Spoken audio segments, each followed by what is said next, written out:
Il est 15 heures et nous sommes le dimanche 7 juillet 2024. Mesdames et messieurs, bonjour et bienvenue sur Télé Djibouti pour suivre cette édition. Voici les titres.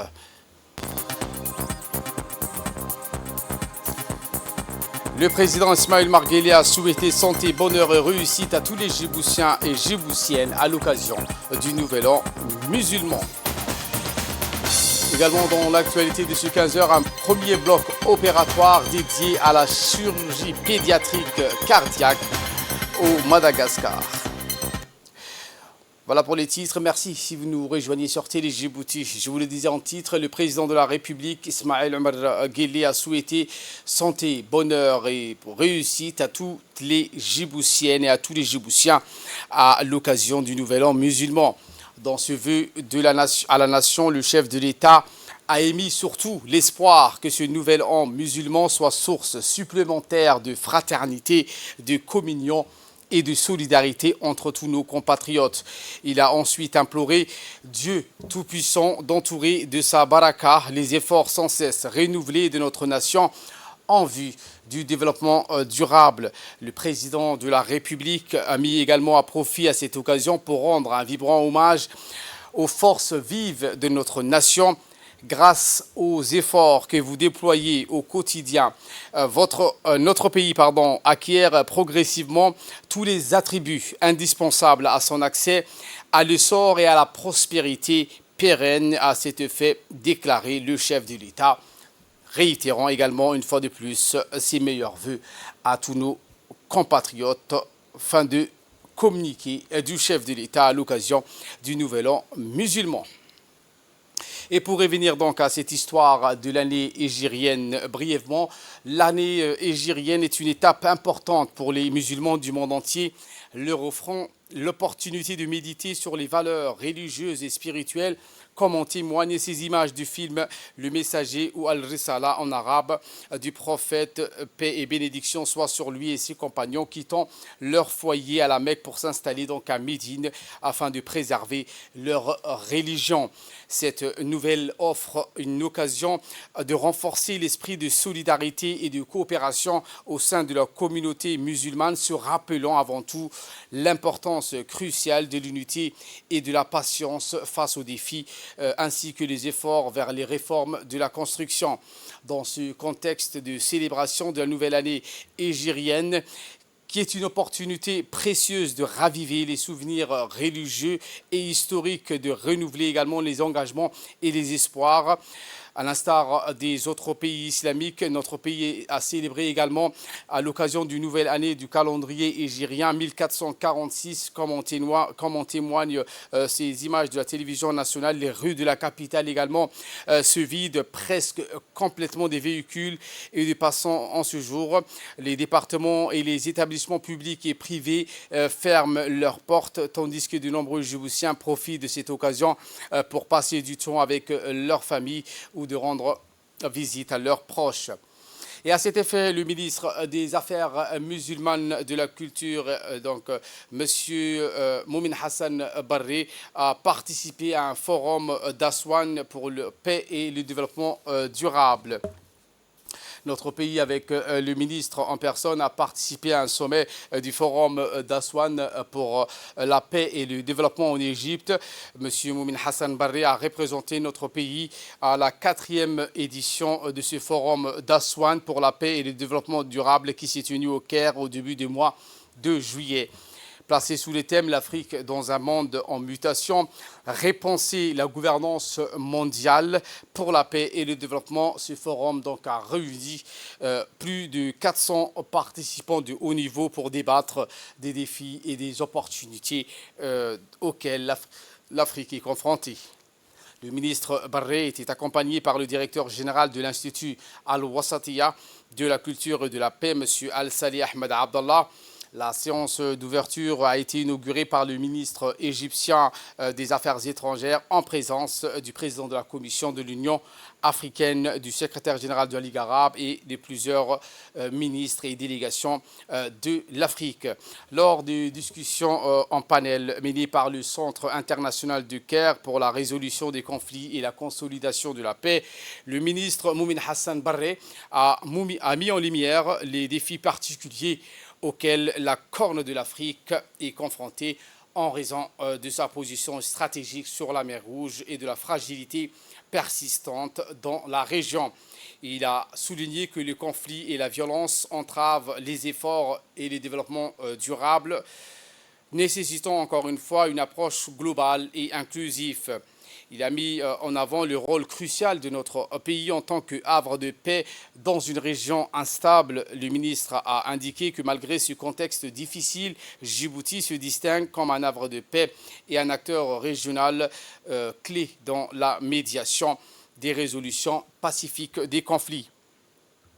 Sous la gouvernance éclairée du chef de l'État, Ismaël Marguelé, qui joue également un rôle crucial dans la promotion et la stabilité de la sécurité de la région. C'est ce qu'a indiqué le ministre Moumin Hassan Barry, qui a donc participé au forum d'Aswan, qui a pour thème paix et développement durable en Égypte. C'était en début de juillet. Le président Guéli a exprimé ses chaleureuses félicitations au nouveau Premier ministre du Royaume-Uni. Le président Ismaël Marguelé a félicité succès et réussite au nouveau Premier ministre du Royaume-Uni, M. Keir Starmer. Le score largement triomphal qui a disposé à la victoire de votre formation politique et par voie de conséquence à votre investissement à la tête du gouvernement de votre pays et l'illustration parfaite de l'adhésion majoritaire de vos compatriotes autour de votre vision, a écrit le président Guéli dans un télégramme de félicitations envoyé à M. Starmer.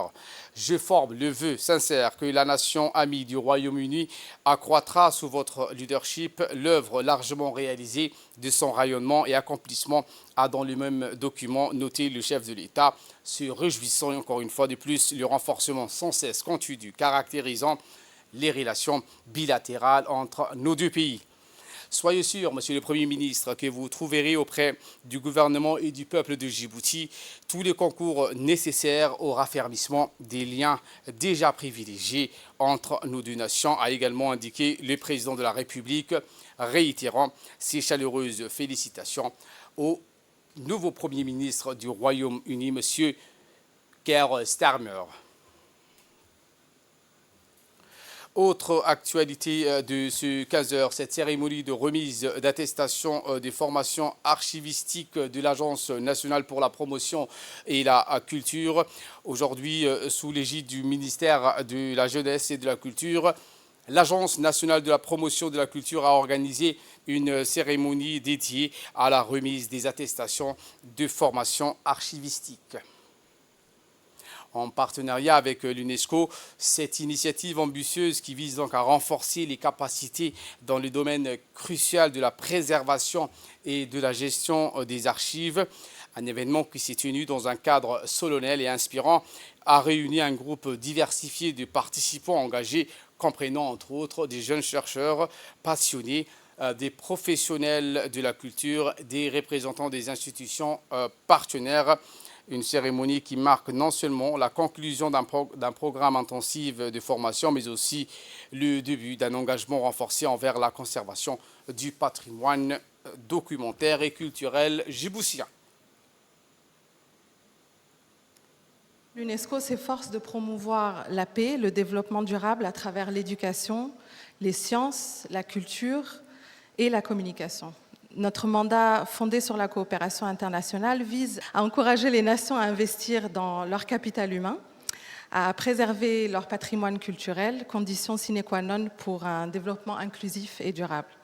Aujourd'hui, nous célébrons les efforts déployés par le ministère de la Jeunesse et de la Culture à travers son Agence nationale de la promotion de la culture et bien sûr le département des archives nationales pour améliorer la gestion des archives administratives.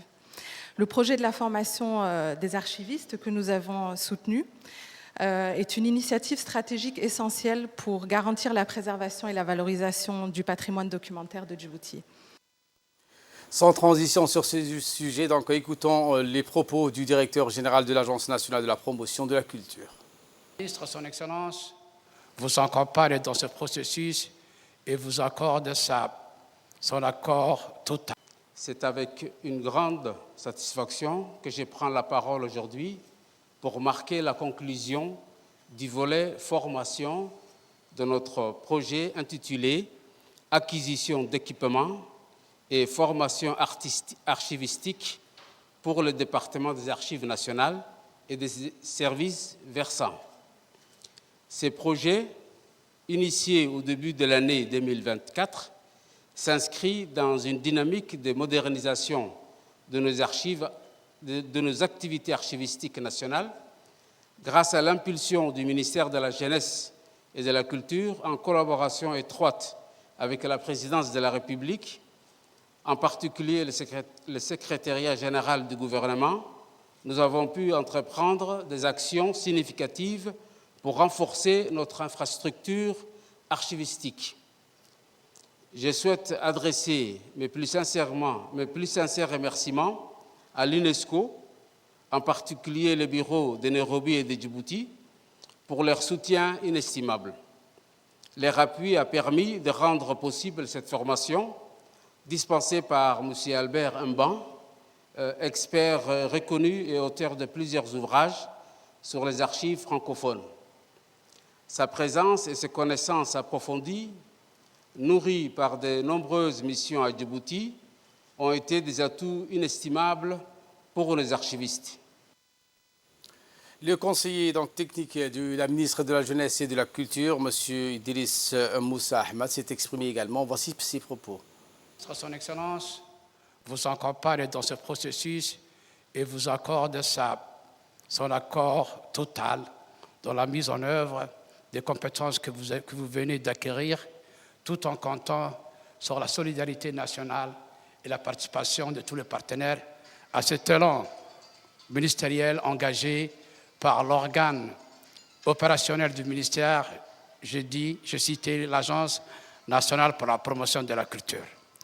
Comme vous le savez, dans le cadre de la stratégie nationale de la culture, les axes prioritaires sont la recherche, la sauvegarde, la promotion et la protection du patrimoine culturel national, sans oublier le développement de l'innovation, mais également de la créativité. Le présent sujet qui nous réunit aujourd'hui, à savoir la formation archivistique, constitue la priorité principale et nous sommes résolument, et le ministère de la Jeunesse et de la Culture est résolument engagé dans le processus de l'intégration de la culture dans le développement durable. L'actualité de ce 15 heures, c'est aussi cette vague de chaleur qui s'abat sur la capitale. La température ne baisse pas. La vague de chaleur continue à déferler sur Djibouti. Selon l'agence de météorologie, la température a atteint les 46 degrés ce dimanche, très ensoleillé par rapport à la journée d'hier où les degrés avaient atteint 47,3 degrés.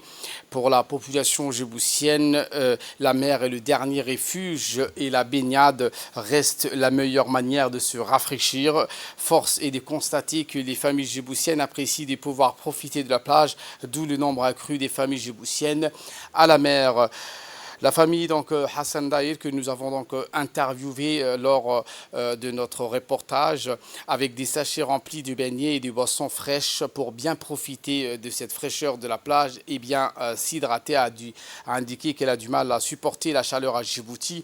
Et comme je ne suis pas en mesure de permettre à ma famille de passer l'été dans les régions de l'intérieur, alors en profite pour aller à la mer, car la mer, ça aide et il y a du vent, explique Aswa, sur le point de retourner de se baigner.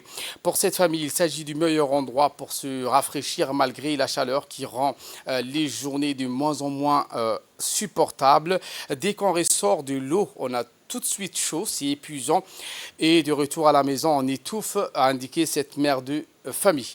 Un peu plus loin, les agents de secours, les équipes de sauveteurs de la garde-côte djiboutienne restent vigilants pour tenter de repérer les éventuelles noyades au coup de chaud et d'insolation parmi les vacanciers. Dans ce contexte de vague de chaleur extrême que notre pays connaît ces jours-ci, il est crucial de prendre des précautions spéciales pour protéger notre santé. À cet égard, le cardiologue de l'hôpital Cheikh de Balbala, Dr Sharmar Kedrar Assoubi, a mis en garde contre les effets nocifs de la chaleur intense sur la santé des personnes âgées. Voici ses propos. Nous le savons tous, la chaleur excessive dans notre pays représente un risque significatif pour les maladies cardiovasculaires et qui augmente la morbimortalité cérébro- et cardiovasculaire. Donc, dans un premier temps, nous allons parler de l'impact de la chaleur sur le système cardiovasculaire et nous savons que la chaleur ou les canicules augmentent les travaux cardiaques. Lorsqu'on dit qu'il augmente les travaux cardiaques, le cœur va battre plus vite, la personne va ressentir des palpitations et le cœur il va agir par une vasodilatation et ce qui va augmenter le stress cardiaque. Dans un second temps, la chaleur elle va augmenter ou elle va provoquer ce qu'on appelle un déséquilibre hydroélectrolytique. C'est un déséquilibre hydroélectrolytique qui va être dû à une perte en électrolytes, en sodium et en potassium qui va être à l'origine d'une déshydratation intra- ou extracellulaire.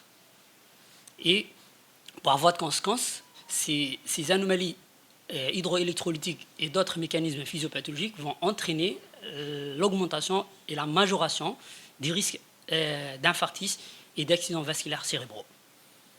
Dans un deuxième temps, nous allons parler des patients ou des personnes qui sont à risque de cette chaleur. En général, ce sont les sujets âgés. Lorsqu'on dit les sujets âgés, pourquoi? Parce que leur capacité à réguler la température corporelle est souvent diminuée. Et il y a également les personnes qui sont atteintes des maladies cardiaques, des maladies qui peuvent être cardiaques ou non cardiaques, mais des maladies chroniques, notamment les diabètes, l'hypertension artérielle, la maladie rénale chronique. D'accord. Et il y a également les sujets des bas âges, les enfants, les nourrissons, et les gens qui travaillent à l'extérieur et les sportifs, et qui sont soumis à des fortes chaleurs. D'accord.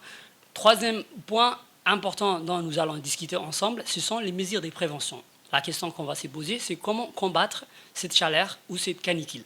Plusieurs moyens de prévention de la canicule et de son impact sur le système cardiovasculaire. En premier lieu, il nous faudra une hydratation régulière et suffisante. Il faut boire beaucoup d'eau pour éviter la déshydratation et contrecarrer les effets des troubles hydroélectrolytiques sur les cœurs. Il faut éviter les activités sportives, les activités physiques intenses, en général, surtout les périodes les plus chaudes. En général, c'est de 11h jusqu'à 16h, il faut limiter les activités importantes. Il faut se refroidir. Il faut utiliser des ventilateurs, des climatisations si possible, et ou savoir répéter les douches fraîches. Il faut porter on serait amené également à porter des vêtements légers, des vêtements qui sont amples et clairs. D'accord. Il faut privilégier la natation, surtout dans cette période où on a besoin de se refroidir. Et un point important dans la gestion de la chaleur chez les patients qui portent des maladies cardiovasculaires chroniques, ces gens-là doivent surveiller leurs symptômes. Lorsqu'une personne qui est connue porteuse d'une maladie cardiovasculaire, elle doit consulter le plus tôt possible lorsqu'elle présente des symptômes comme une douleur thoracique, des palpitations, un essoufflement à l'effort. D'accord.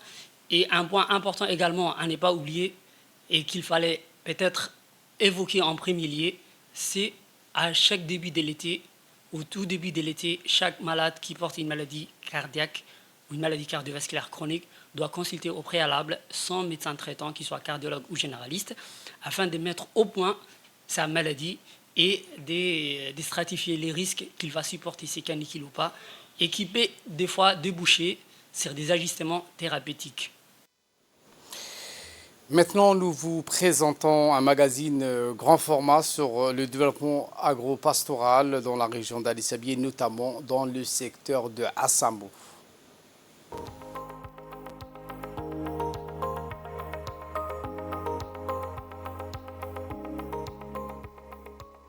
Ici, sur les deux rives de l'Oued Assamo, fleurissent les jardins potagers et fruitiers à perte de vue. Une initiative qui revient en premier lieu à M. Kashbash, un ancien globe-trotteur qui est venu s'installer à Assamo pour travailler la terre et installer son premier jardin. Moi, j'ai fait le tour du monde pour faire fortune et c'est mon plus grand regret parce que j'ai perdu 15 ans de ma jeunesse. Maintenant, lorsqu'on me dit quelqu'un a immigré, Cela me fait mal au cœur.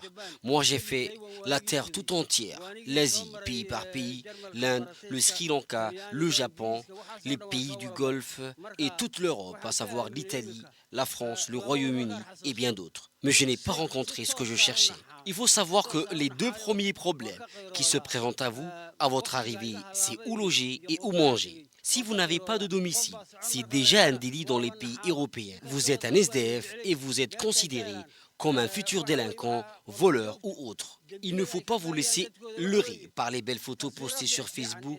C'est l'envers du décor. Ces gens qui postent ces photos sont réduits à l'esclavage sans visage. Leur vie n'est pas du tout enviable. Il faut croire en son pays. Vous avez votre avenir dans votre pays et vous pouvez y vivre heureux.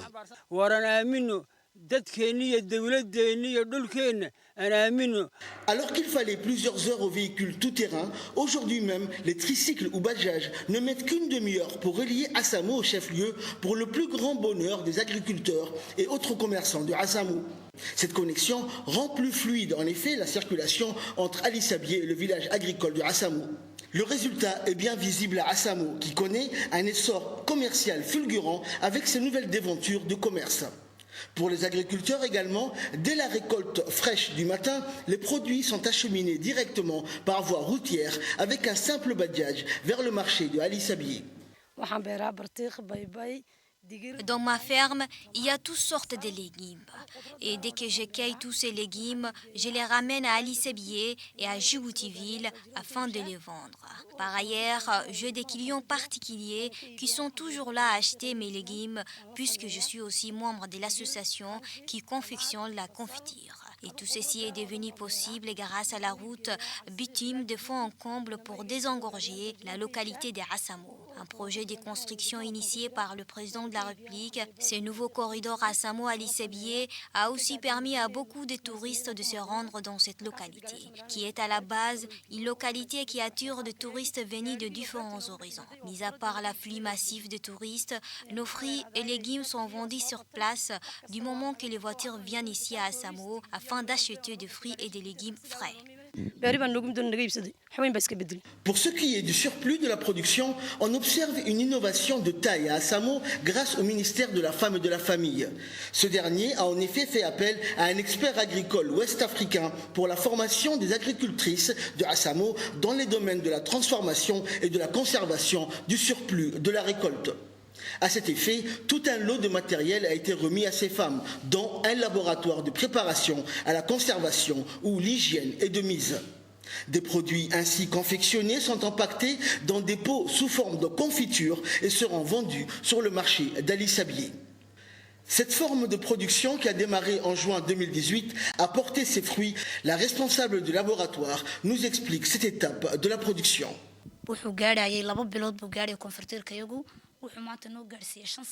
Notre confiture a tenu au maximum des mois, mais maintenant, grâce à la formation qu'on a acquis, notre confiture peut atteindre 5 ans et des matériels nous a été octroyés afin d'améliorer notre production. Auparavant, une fois qu'on finit la production, on transportait la marchandise jusqu'à Ali Sabié. Mais à présent, notre production se vend ici à Assamou grâce à ce nouveau corridor qui nous a facilité la vie et a rendu possible à ce que notre production se développe.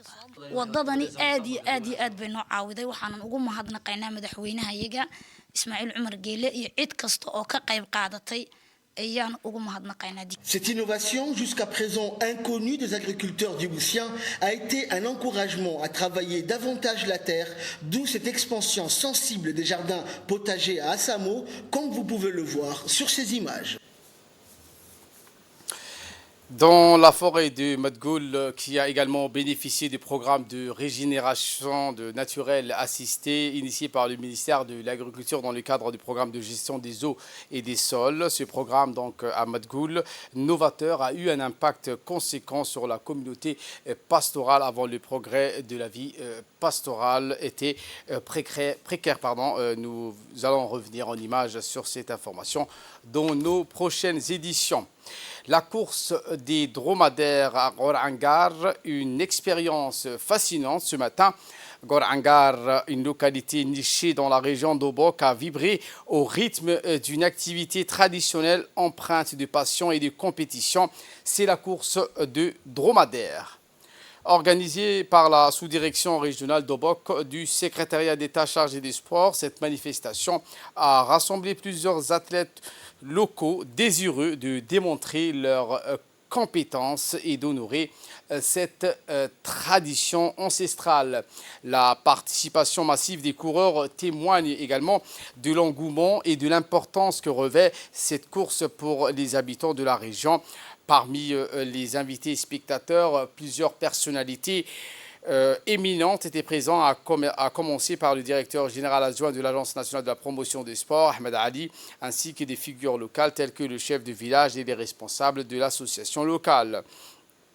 Dès les premières heures du lueur de l'aube, l'événement a débuté, marquant ainsi le lancement officiel des courses des dromadaires. Les dromadaires magnifiquement parés et entraînés pour l'occasion ont pris leur départ sous les acclamations nourries du public. Le déroulement de la course a attiré l'attention de tous et c'est dans une ambiance conviviale et festive. Les 3 premiers athlètes ont été récompensés sur place pour leur performance. En nouvelle du monde, cette fois au Madagascar, je vous le disais en titre, un premier bloc opératoire dédié à la chirurgie pédiatrique cardiaque. À Madagascar, le président de la République a inauguré ce jeudi 4 juillet le tout premier bloc opératoire de chirurgie pédiatrique cardiaque de ce pays. C'est à Senhozia, l'hôpital militaire d'Antananarivo, un projet de longue haleine porté depuis 2018 par l'ONG française de la chaîne de l'espoir. Objectif, permettre à terme aux enfants atteints de cardiopathie d'être opérés sur l'île par des médecins malgaches et ne plus laisser leur chance de survie dépendre d'une évacuation à l'étranger. 4 enfants ont été opérés à cœur ouvert par une équipe médicale franco-malgache dans le bloc flambant neuf. Voilà pour l'essentiel de ce 15h. Merci à vous de nous avoir suivis et très bonne suite du programme sur Télé Djibouti.